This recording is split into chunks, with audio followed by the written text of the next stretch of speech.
thanks so much, sir, for being with us here. We know the last few days have been harrowing for you, absolutely. Take us through the experience. Yeah, it has been an ordeal. I was in police custody for 4 days and then for 6 days in jail custody, and it has been an ordeal for me. Clearly, an ordeal is also... And my... Right, go ahead. Yeah, and my co-prisoners, who are 6 of them are still in jail because they have not been granted bail. So they are still suffering this ordeal in jail. You said that you actually declined 2 positions in the United States because you wanted to come back to your own state. You wanted to train and teach here in your own state. Do you now in some sense regret that decision given what has really happened to you? No, I really do not regret my decision because I've always planned to come back to West Bengal and work for West Bengal's advancement and for its people. But what my fear is that something like this might send a bad message to a lot of other people who might be hopeful of returning and working in West Bengal. Right, at the same time, you've said that these are really dark days for the state. Describe to us how you feel, especially after what you've had to go through.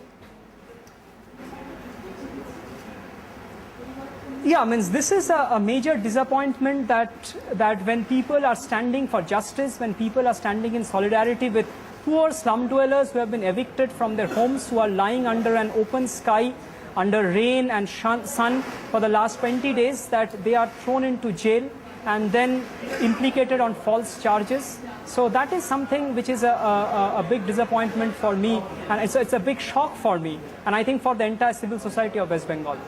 So in that sense, how do you see West Bengal under Mamata Banerjee right now, given that it's not an isolated case? We've now seen a trend really of the kind of rule that we're seeing under Mamata Banerjee, especially also the incident of the arrest because of the cartoons against Mamata Banerjee.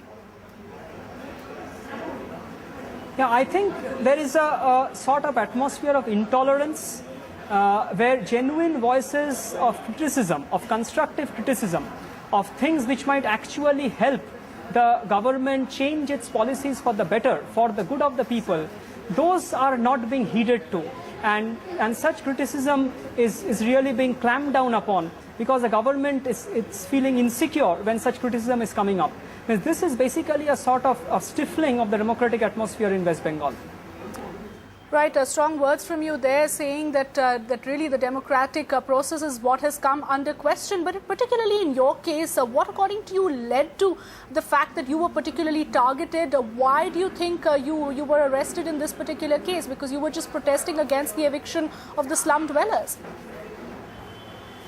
Yes, it was not only me who were arrested, the other people who took an active part in organizing the slum dwellers, my co-prisoners, they were from different organizations, so they are individuals who just came forward in solidarity. They have also been arrested.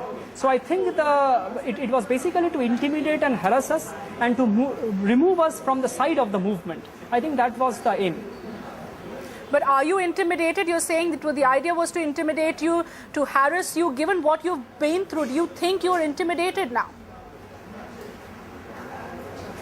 See, this is definitely something which is a horrifying experience. But I am definitely not intimidated in the sense that I'm going to stop this or I'm going to leave the movement or go away from the side of the slum dwellers. I will always be beside the slum dwellers till their legitimate demand for rehabilitation is met, and I would be beside my co-prisoners till they are released from prison.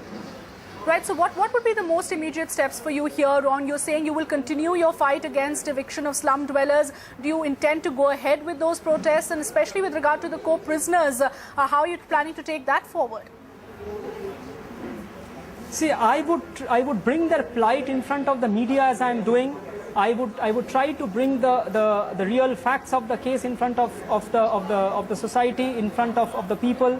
And I would also bring the plight of the slum dwellers in front of the people, and I hope that would help in them getting their release and the slum dwellers getting their rehabilitation. Right, what would be your message to the civil society right now who's really seen a case like yours, civil society who's trying to stand up to certain causes? What would you say to them given what you've been through? See, I think the message to civil society is that values such as liberty have to be always guarded, and people have to be always vigilant for liberty and democracy. And I hope that the civil society of West Bengal has got that message, and people will be ever vigilant for protecting their liberty and their democratic rights. Right, democracy clearly under question, but are you really worried as a citizen of West Bengal, given what has been happening over the last couple of weeks, the trends that we see emerging? Yeah, I am worried. I am concerned. But what would you say to the people of West Bengal? Many are now involved in this entire debate about how democratic rights have really come under question, are being curtailed. And you're really an epitome of that. See, the people of West Bengal have always been conscious. They rose up against the previous left front government when they clamped down in Nandigram and Singur on the people, and that government was removed from power. So I think that the conscious people of West Bengal will rise to the occasion when democratic rights are being clamped down on in West Bengal. But if you were to say one thing to Mamata Banerjee right now, what would that be? I would just ask her to go to Nonadanga and look for herself to the plight of the slum dwellers over there, and then think that whether they should get rehabilitation or not. And I would ask her to come and speak with me, people like me and my co-prisoners, and she would get reassured that the only thing which the interest we have in our mind is the interest of the people of West Bengal. And I think that that would make her attitude positive towards our demands and our concerns. Right. At the same time, what do you think is stopping the state government from understanding that position and taking such a strong position? Also, that the fact that the state government seemed to maintain that Maoists were part of the slum dwellers. Yeah, see, this is something you'll have to ask the state government. I have no idea why this sort of a stance is being taken. All right, the Freed Bengal scientist Parthasarathy Ray speaking to NDTV exclusively. Thanks very much, sir, for talking to us, and here's wishing you all the luck. We understand what a harrowing time you've had over the past couple of days. Thank you very much. Do you have the NDTV Profit app? All the markets, all the news and your own homemade, ready-made portfolio available there for you. We will right now answer what you should sell, what you should buy when markets are down. Download at ndtvprofit.com/apps. Get the best app from the channel you trust.